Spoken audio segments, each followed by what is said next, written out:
open road, boys. Welcome back. I'm Tedward. Welcome back to the Lars Anderson Auto Museum for German Car Day, or the end of German Car Day, sponsored by Garage 42, where I store my 911 and my E39 M5. Now, I'm going to show you all kinds of beautiful B-roll because we had an insane turnout today, despite the occasional cells of rain. We brought out a collector who keeps his 300 SL Gullwing at Garage 42 in Woburn, and now that there's a much larger facility being built in Acton, Massachusetts that'll hold 150 cars, I believe, where my podcast studio is going to end up, there's going to be a lot more room for collectors in Massachusetts. Very exciting stuff. And of course, the G42 liveried GT4 Club Sport that you've seen on the channel before, this is what David is running in Grid Life. But honestly, selfishly, more importantly than that, my 911 is out of storage. And we did like a quick video driving it, but man, oh man, it felt so good to pull it out of my own garage today, because I've got the FL5 up at Garage 42 right now in storage, and drive this here to my favorite place in the country for cars. But anyway, we got to wrap this up and go for a drive, because that's the point of this thing. I don't always like to show the car shows because I like to interact with the folks who I'm hanging out with, some fans and people that I like to meet, but you know, I do want to take you on the drive back. Let's get this thing started up and hit the road. We're gonna go meet a friend for a cheeky coffee before taking it home.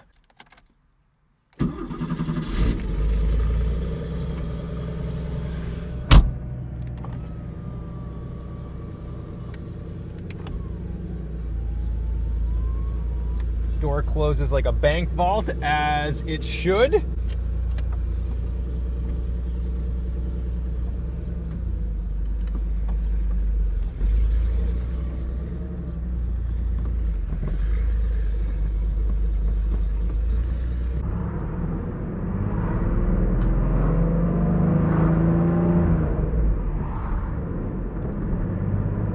When you're pulling away when it's cold in this car, when the car is cold, the revs drop fast, the gearbox doesn't necessarily want to slam gears, so you're kind of just waiting for that gearbox to warm up before you can start hitting those gears fast. So, you know, that's why those revs drop and you see me just kind of granny shifting.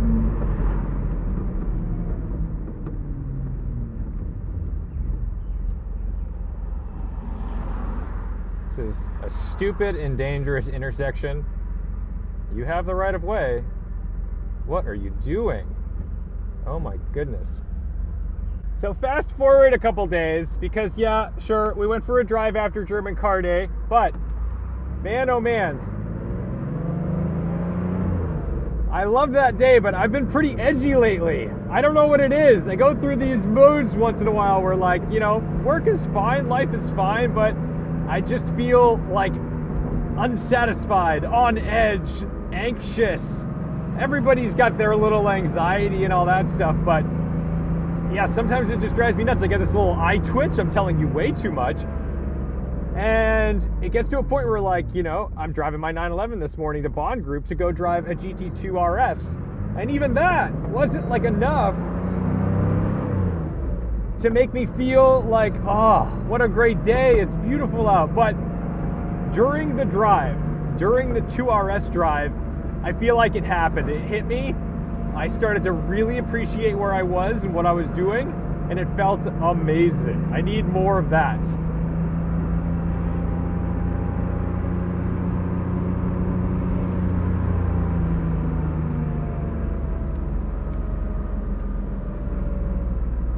So now I'm gonna go slither my way over to Garage 42 and get my Honda back, because it's gonna be like thunderstorms for the foreseeable future, unfortunately.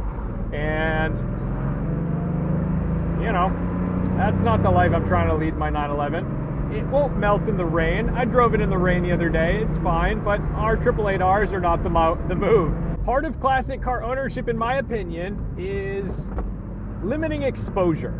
And by that, I mean, I don't drive this car during rush hour. I try to avoid driving it in scenarios where I'm just gonna be stuck in traffic and people aren't going to see me, or people are in a bad mood because they're going to or from work. Everybody hates their job apparently, so everyone drives like animals, and I don't blame them. It's a tough life when you got to drive an hour to a job you hate, to sit there for 8 hours and then drive an hour home. You've wasted your day, you've wasted your life. Try not to do that. We'll do another video on that later, but just the idea that people are on their phones or not paying attention or, you know, distracted while they're driving is so easy to understand. It's frustrating in practice, and I condemn it, but I get why it exists.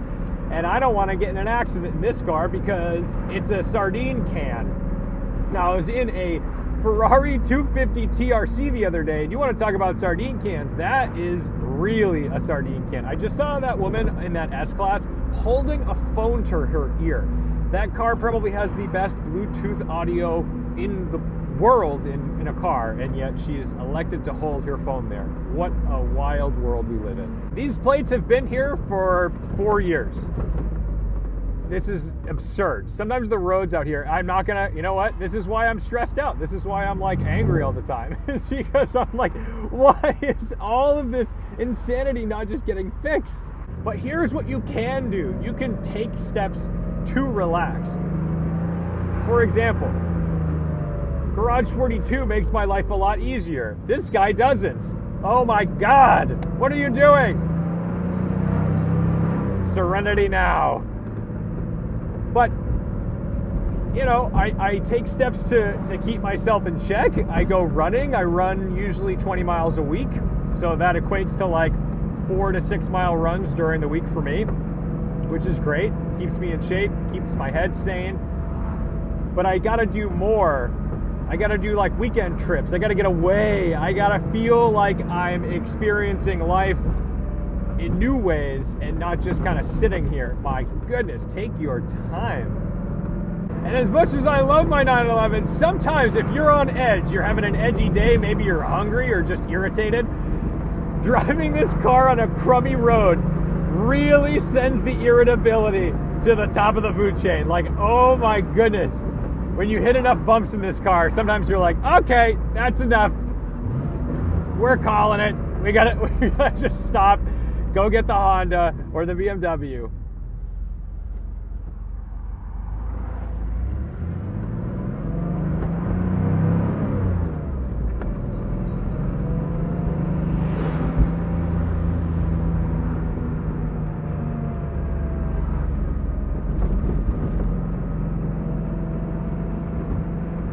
Look at this, Myers-Banks, yes!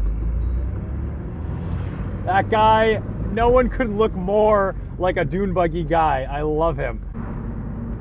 I gotta go slow for the golf carts? The golf carts! These aren't children, they're golfers. They're adult men parading around in a golf cart. Careful, I might be going 25.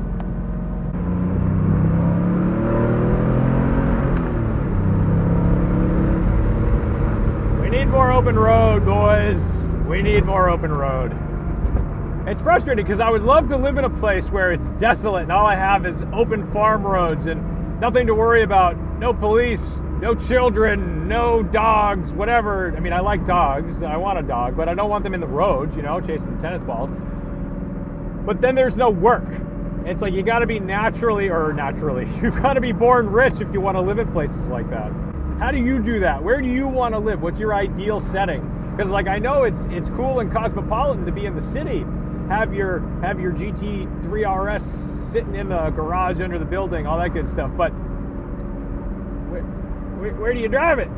You driving, you're slogging out of the city every time? That's a lot of work. It's kind of a nightmare at some point. Like it might seem like a good idea, and then you do it 2 or 3 times, and you're just like, oh man, the effort I gotta go through just to get this car out of the city. That's exhausting.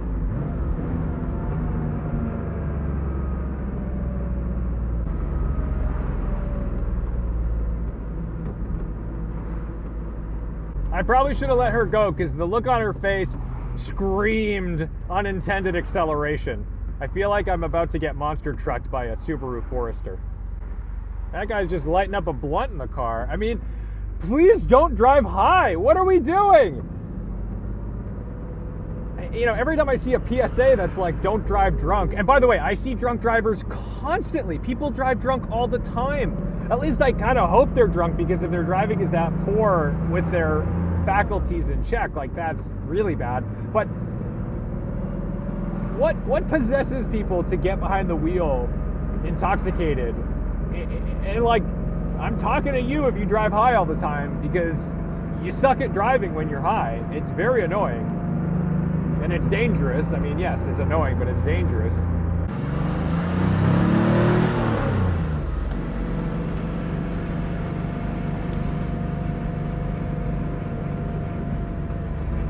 And here we are, home sweet home.